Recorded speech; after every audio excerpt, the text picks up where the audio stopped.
आज निमित्त असं की माझ्या वडिलांचा वाढदिवस आहे. आज जाऊन आज 7-8 वर्ष झाली. म्हणलं त्यांच्या वाढदिवसानिमित्त काहीतरी. ते आता जीर्णोद्धाराचं काम झालंय ना. आम्ही नेहमी येतो नाही असे झाडाचे खड्डे आधीच पाडलेले झाडासाठीच आहेत का त्या? हे सगळे स्वयंसेवी संस्थांनी केलेले खड्डे आहेत. हे जे सगळं काम केलं ना वरून सगळं हे आणलेलं रेती आणि हे सिमेंट आणलेलं एक एक पोते सगळ्यांनी खाली उतरून इथे आणून ठेवले. ओके. मग आता हे सगळं काम झालं. पूर्ण पडकं मंदिर होतं. जर तुम्ही कधी आले ह्या मंदिराचा जीर्णोद्धार आता केला का? तर म्हणलं झाड पण लावावं. पिंपळाचं झाड ना? आणि आज निमित्त असं की माझ्या वडिलांचा वाढदिवस आहे. आज जाऊन आज 7-8 वर्ष झाली. म्हणलं त्यांच्या वाढदिवसानिमित्त काहीतरी मिळाले की प्रत्येक वेळेस मला आठवत राहील.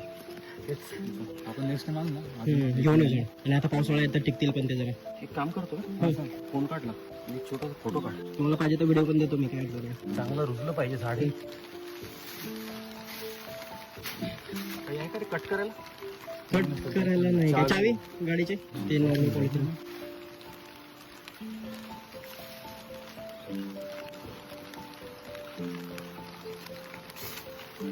एकदम असं डेरेदार.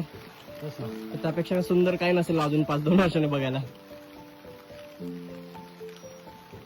आणि सगळ्यात बेस्ट टाइम आहे कारण अजून आता 3-4 महिने ह्याला व्यवस्थित पाऊस भेटेल.